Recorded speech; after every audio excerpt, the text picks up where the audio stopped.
In this video, we're going to visualize the thinking model of our computer like we did in the previous video, except this time we're going to incorporate function calls and how those work.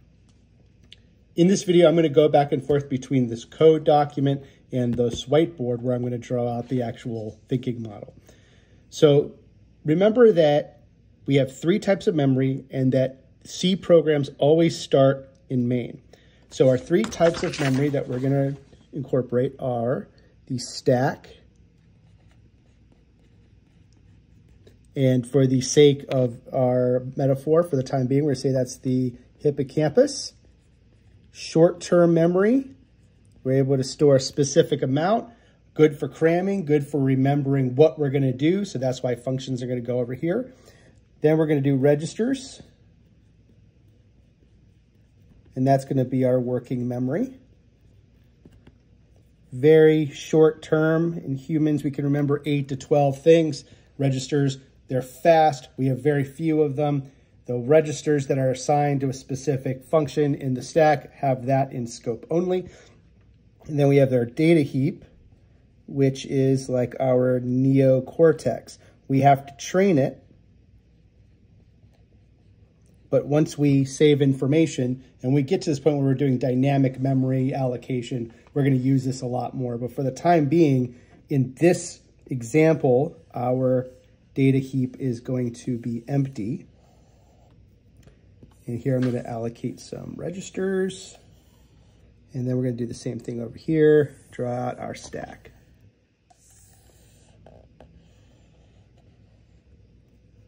Move this up. So the first thing we're going to do is we always remember that we have our function, we allocate the input and the output registers. So we have main, no input registers for the time being, and we have an output of return 0.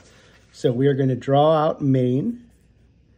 And I know I said this in the previous video, but we're going to have the same general idea. We're going to work our way up when we draw registers and function calls in the registers in the stack. And then we have return 0, which is going to be the last task that we do. So I'm going to put return 0 here, like that. We do not have any inputs.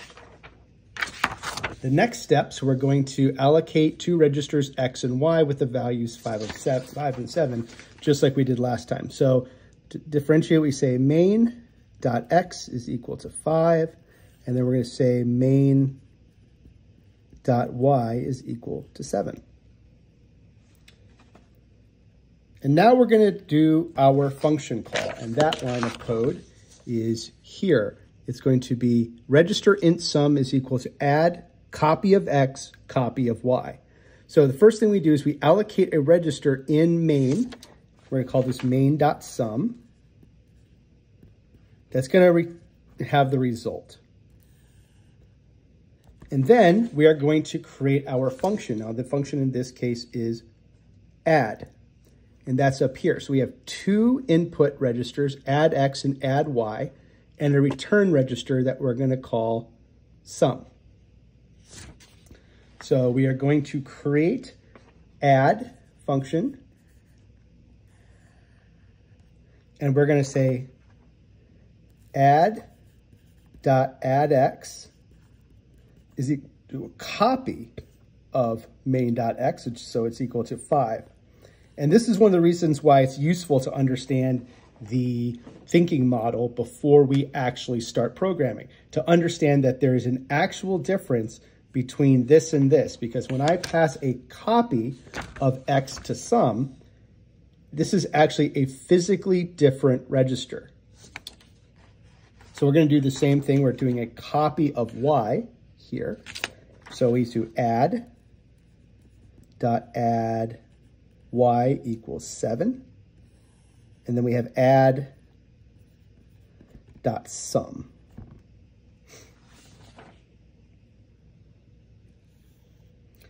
Go here, we see that we add those together. Value in add x plus value in add y is equal to sum.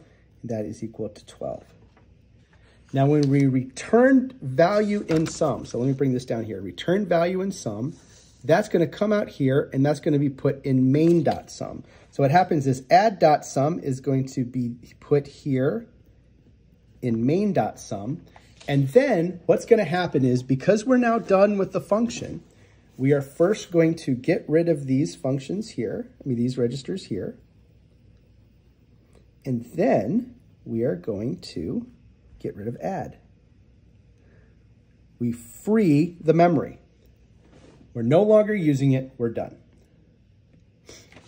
So next, what we're going to do is we are going to call print sum. Print sum is a function. We have copy of x, copy of y, copy of sum.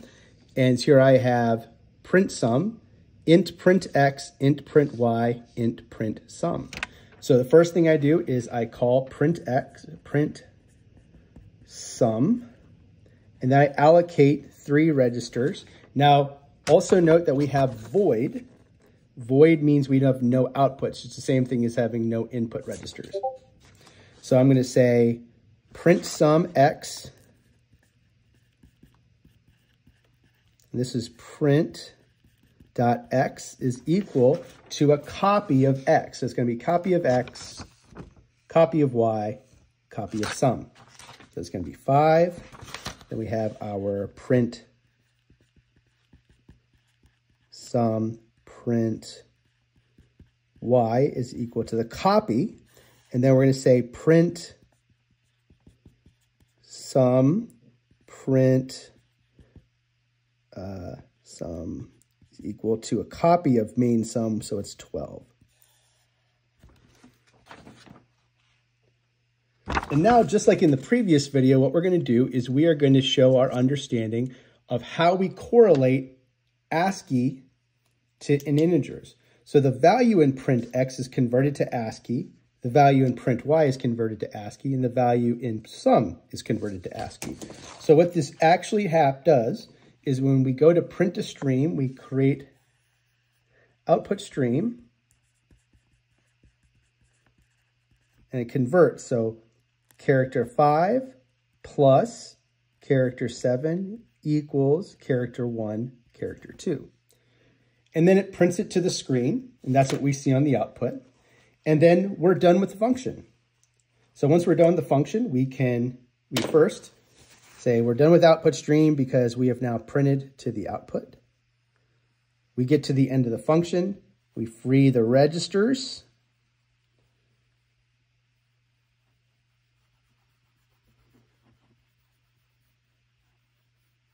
And we free the function on the stack.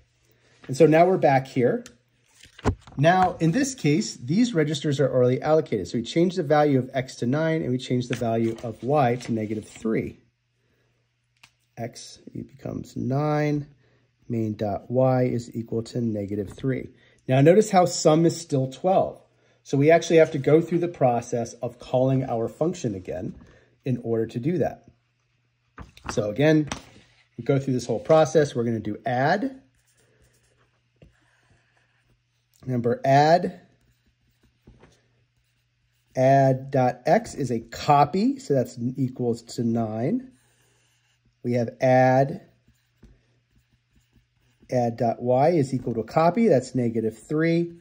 And then we have add sum. And so then inside the function, just like we did before, we add them together, store that value. 9 plus -3 is equal to 6. And then what happens is when we return, it then gets updated into this sum register here. So that goes there. So now the 6, it overwrites the previous value of 12. I'm just making that 9 look cleaner. Now we're done with that function. So what we're going to do, we are going to clean off this function. We're going to clean off these registers. So we're freeing them.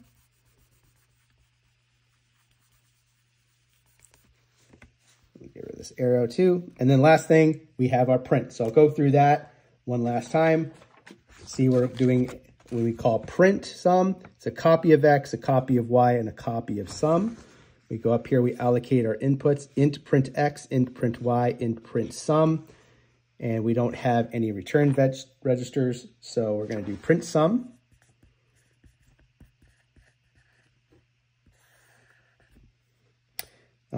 For simplicity, I would say print sum dot x is equal to copy, which is 9. Print sum dot y is a copy, which is -3. And print sum dot sum is a copy, which is equal to 6. So in that function, again, it's going to print to stream. We do the ASCII, so we print x plus value in print y is converted to ASCII equals value in print sum is converted to ASCII. So once again, we have output, stream, and we do character 9 plus character negative character 3 equals character 6. And then it sends that to the output. So that one's going to go away first.